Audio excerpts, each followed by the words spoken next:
The original intelligences of the multiverse, the old ones, don't have much to do with the prime material plane anymore.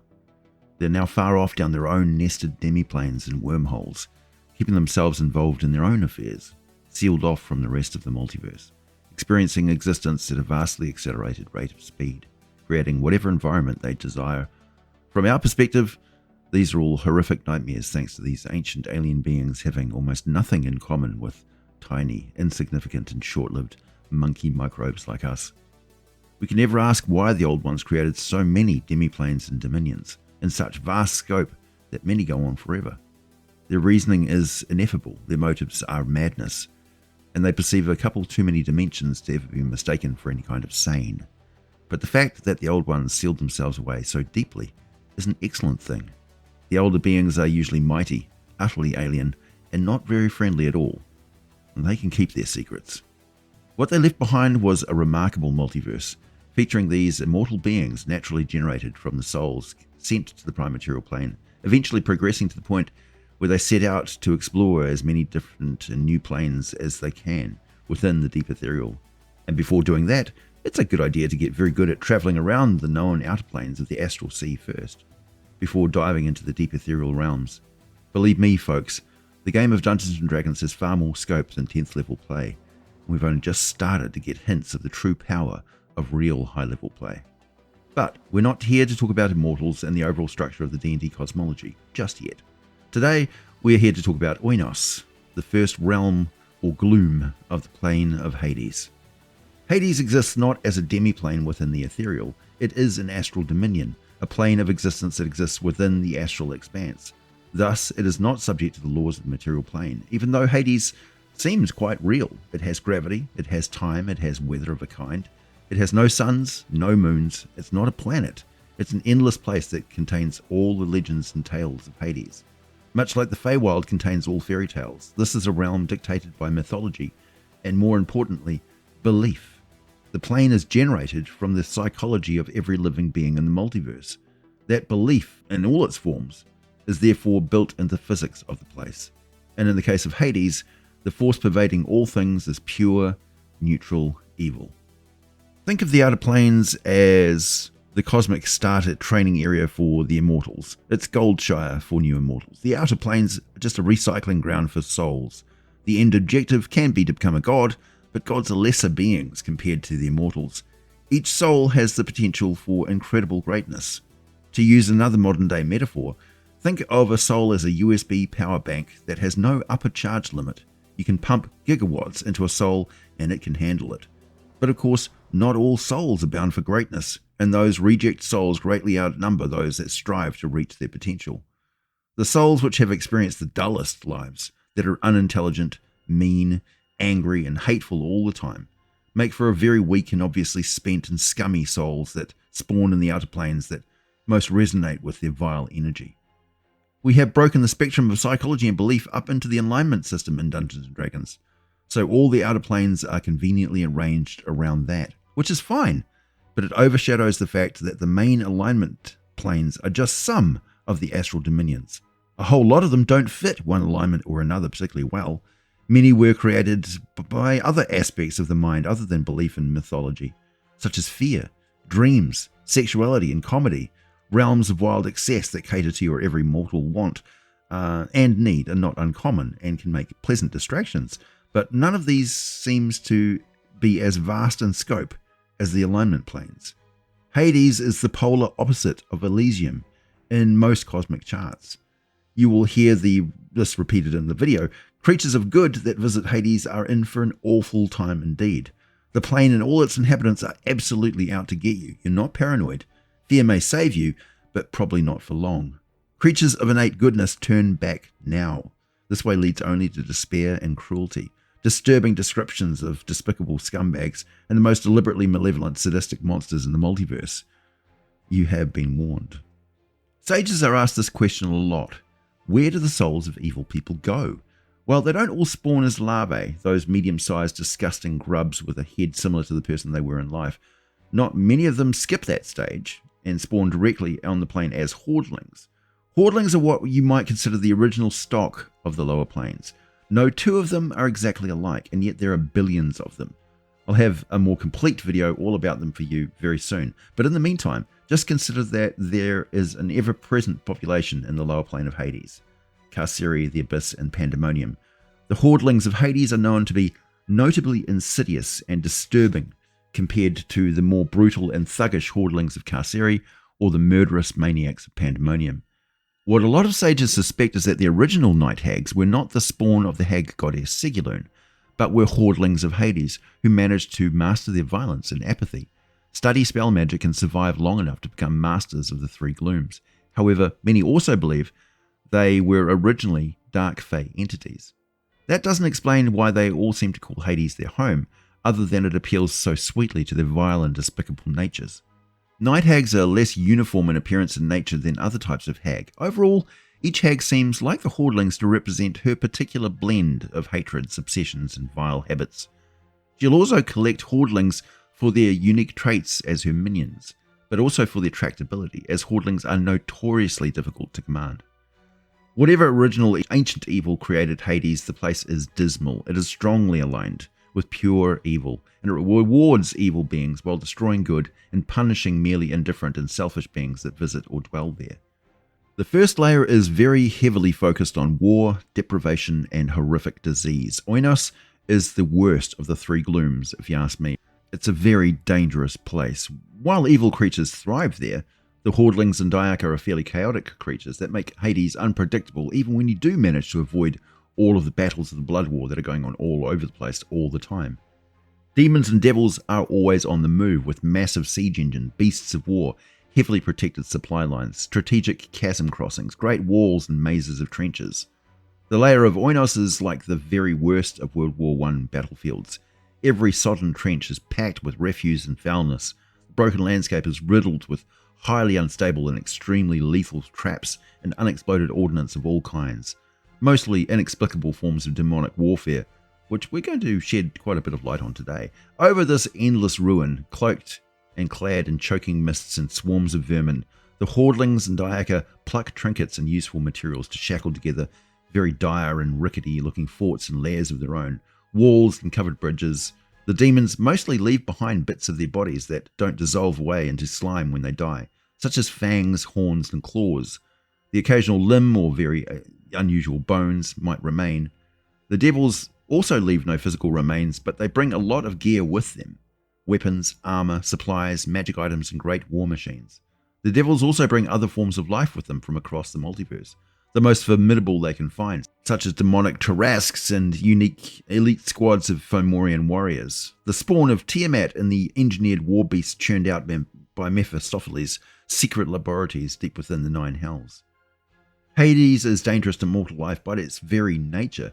Like the plane of Elysium, the longer one stays here, the worse the condition becomes until there is no turning back.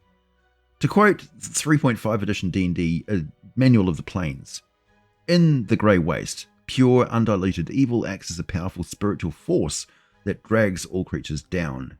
Here, even the consuming rage of the Abyss and the devious plotting of the Nine Hells are subjugated to hopelessness.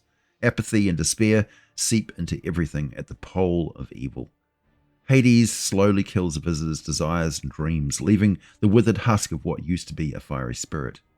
Spend enough time in Hades, and visitors give up on things that used to matter, eventually giving into total apathy and becoming just more of the lingering, colourless spirits clustering around the still living with silent mouths mewling in hunger for desires they no longer remember.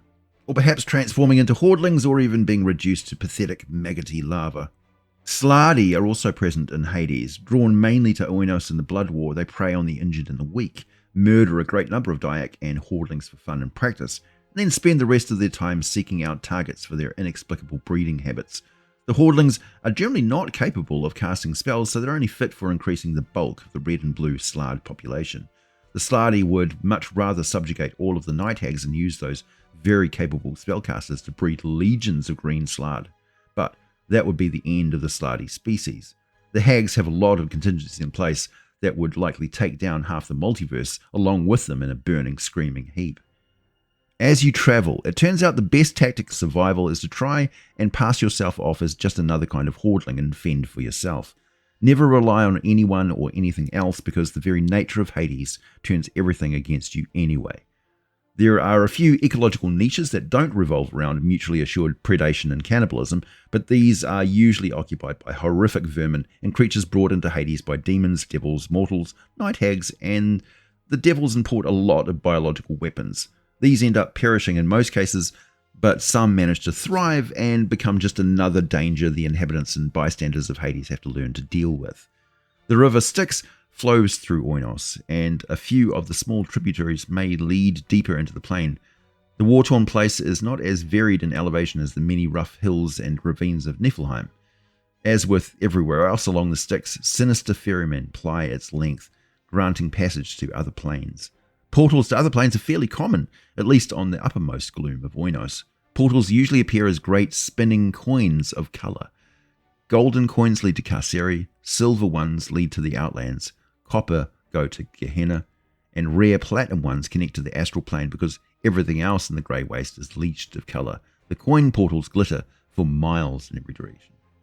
Petitioners in Hades are mostly greyish ghosts, crowding around visitors like moths around a candle, seeking the warmth and emotion that living beings possess. They are the least of your problems, really, even though some of the ghosts can be annoying if you're interacting with the broader ethereal plane. The real scumbag souls end up as larvae. They certainly do bite if they get the chance, but are otherwise useless. Larvae serve as the currency of the lower planes, especially among night hags, liches, demons, devils, and the Yugoloths. Most are as likely to be used as food as to power a spell. The rare lucky larvae is sometimes promoted to a lower form of fiend, such as a lemure, a dretch, or mains, niparibo, or even a hordling. Though that would be reserved for the most worthless larvae, since that what most of them turn into anyway unless eaten first. The leeching effect of Hades is called the Graze. It's a spiritual poison that will hit any creature without innate magic resistance. Creatures without magic resistance must make a wisdom save DC 13 every 24 hours they spend in Hades. A failed save deals 1 point of temporary wisdom damage to the victim. You may choose to inflict disadvantage on ability checks. This is not recovered until the victim leaves Hades. However, the disadvantage here represents growing apathy, hopelessness, and despair. This effect is concurrent with the entrapping traits of Hades. Mental damage taken from the Graze makes it harder to make the weekly saving throws to resist the loss of hope that the entrapping trait represents. Oinos is named for the mighty throne of Oinos, located in Krynn, the Wasting Tower. Krynn is a 20-mile-high tower made of dark, otherworldly crystal surrounded by a great heap of shattered gigantic bones, mostly of spinal columns. Krynn plunges as deep into Oinos' grey soil as it ascends into the air, so the tower's sublevels tunnel 20 miles deep. The Wasting Tower is ruled by an Ultraloth prince named Clarus. Some stories hint that the entire Yugoloth race was birthed here, arising in a pit at the absolute bottom of Krynn. None but Yugoloths have ever held the tower, despite the constant array of fiendish armies outside. The rooms and the floors of the tower seem to have no end, with spawning vats, magical laboratories, and meditation chambers found here, as can orreries, suites of rooms for Yugoloths, and floors that are battlegrounds and drill fields. Clarus rules from the tower's zenith, and the token of his rulership is the Siege Malicious. Whoever rules the Wasting Tower is often referred to as the Oinoloth. It's unmistakable. Any creature that can successfully invade the Wasting Tower and make it to the top chamber has the opportunity to claim the title for himself. Claiming the title involves defeating the current ruler and then sitting on the Siege Malicious. The Siege Malicious is a throne of artifact level power, and as such, it may grant powers over the entire layer of Oinos. In a summit palace of very impressive size and fabulous decadent wealth sits the massive Siege Malicious, a major planet artifact of gargantuan size, an immovable throne carved from the stone of the Wasting Tower itself. The throne is inlaid with tarnished silver, base copper, and brass. A circular crown of rubies adorns the top of the high seat, built to seat a huge creature. To even operate the Siege Malicious, a character sitting on the throne must have defeated the previous Oinoloth. If the previous Oinoloth still exists and lives, the sitter suffers 3d6 plus 6 points of damage. Their maximum hit point total is reduced by that same amount permanently, and as a consequence of being infected with a particularly virulent strain of a disease called Grey Wasting, characters immune to the disease don't take damage, but the Siege Malicious seems to be powerless to them. If the character sitting on the throne has defeated the previous Oinos, then the powers of the Siege Militias are his. But the throne forever changes those who sit on it. The Siege Militia steals 1d4 points of permanent charisma drain as part of the sitter's skin sloughs off rather grotesquely. This disfigurement is the mark of the Oinos and may not be magically healed without forsaking the title of Oinos. But with the disfigurement comes absolute control of disease on the entire layer of Oinos. The new Oinos commands the disease of Oinos by creating, modifying, or nullifying diseases as they see fit. The Oinos only has this power while present in Hades, and once a disease is created or modified, it's real. The Oinos can set it loose. The Oinos can infect a living target within 300 feet as a standard action, and the target gets no saving throw to avoid the infection.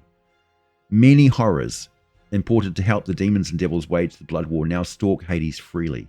You may encounter some pack fiends. Those vicious beasts look like the worst features of both diseased wolves and giant greasy cockroaches.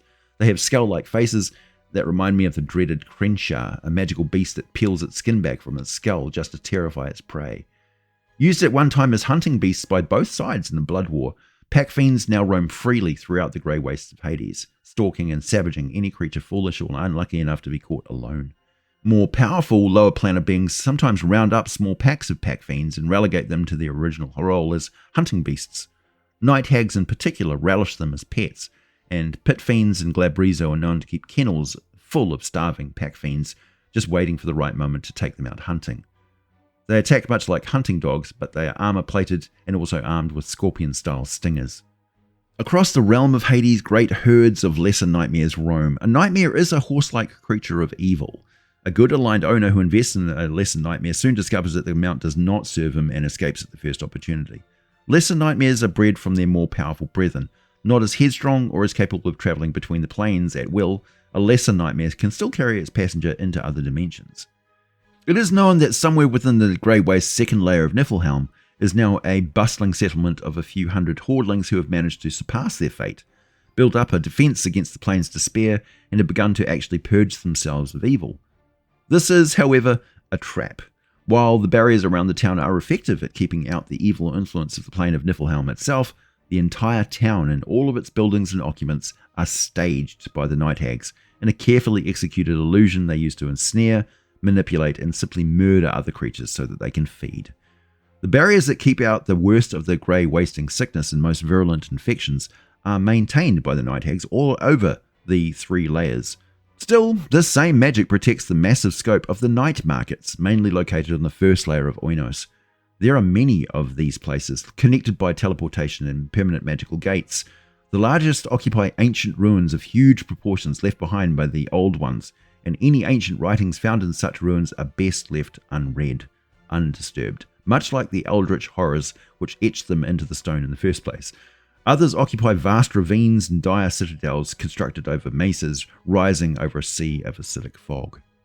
Soul coins are manufactured in many heavily fortified and protected sites around Hades, including the place they probably originated, the Wasting Tower. The Wasting Tower is 20 miles tall and has sublevels that extend far down as well. Each floor is a massive array of vats, laboratories, barracks, training grounds, beast pits, trophy halls, and so on. The incredible wealth of the Yugoloth is on proud display here, and the soul coin minting process is performed throughout the Wasting Tower, as well as several other citadel sites across the plane. The minting process is mysterious indeed, and the Yugoloths protect their secrets. Well, okay, they don't have a very good track record on keeping secrets, considering they are all backstabbing scum who will sell out to the highest bidder. If you get your hands on a soul coin, look at it very closely. I mean, using a looking glass. You will notice that each coin is printed with a Gulra. Now, those of you familiar with Eberron and the Warforged will be screaming at me here. Yes, that's right, it raises some very disturbing questions about how the Warforged were created, doesn't it? Considering the dark powers seem to be involved in that world, a world packed full of trapped demonic spirits of terrible power on a continent formerly ruled by successions of hobgoblin empires. Not a shocker that that place has some morally questionable magic relics buried all over the place in forgotten ruins of the ancient past. But I digress. The actual process of performing a soul sacrifice is relatively simple, and any demonologist can readily adapt summoning rituals that have familiar with to incorporate the extra power to be gained from this practice. In a nutshell, a diabolist can always sacrifice a living sapient being, which is destroyed in the process, to ensure that the demon will absolutely appear before the ritual caster. The diabolist is likely to gain an immediate advantage over the demon as he seeks to control it, but a price must always be paid somewhere in the black art of demonology. Forever will the soul wander the eternal planes, wreathed in flame and tormented by fell creatures that is used as a bargaining tool between demons in trades it may never comprehend, or be mutated into lesser demonic entities and used as cannon fodder in the eternal wars of hell. Remember, devils prefer the souls of evil beings while bargaining with others. They use contracts to trap the souls of good beings by simply causing those individuals to break sacred vows to the gods. That's all it takes, usually, and the devils will then have authority to take those souls and punish them. In reality, those souls often get utterly destroyed. The demons will take any soul, but they prefer the souls of good beings, as their torment and destruction is both more satisfactory to their twisted desires, and the destruction of lawful and good entities contributes to the effort to destroy the entire multiverse. Now, on the plane of Oinos, obviously there's going to be great mobs of demons rampaging around, mostly clinging to those most powerful in their number, being drawn in this way according to the greater demon's whims and the lust for chaos and destruction that all demons share.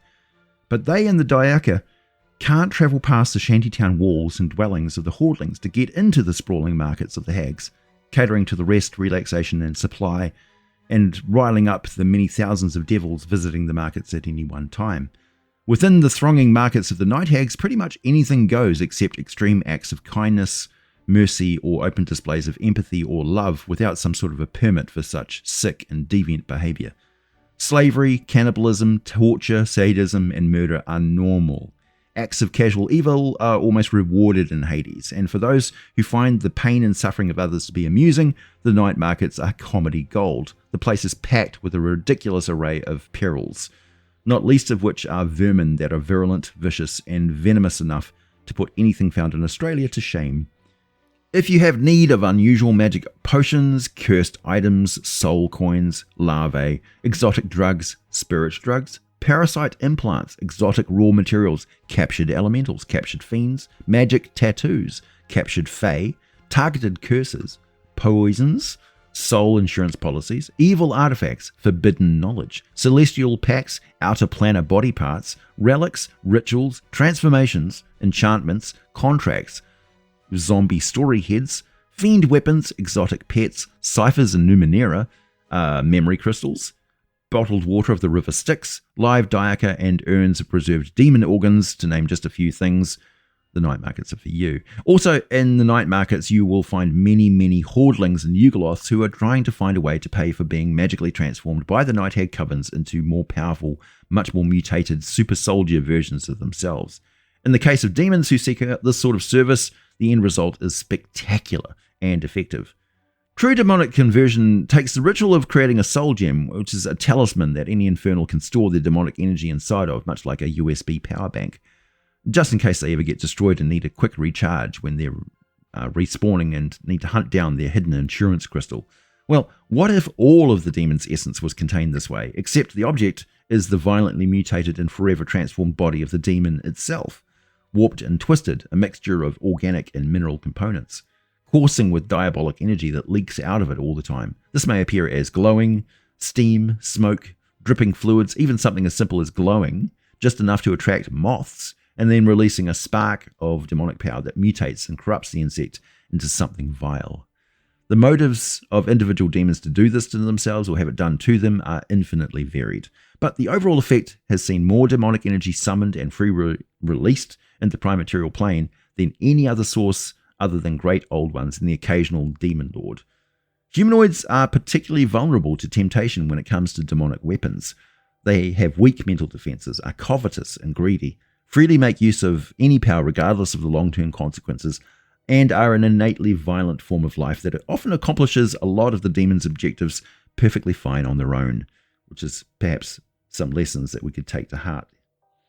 As well as a video on night hags and rituals and the different varieties of demon magic items, I'll also be making a video about the battle lofts, which are a subgroup of Yugoloths that serve as literal tools of their masters and can shift between a weapon and a humanoid form, ranging from spiked chains to crossbows. This is a very interesting form of demon, and I am quite looking forward to sharing it with you.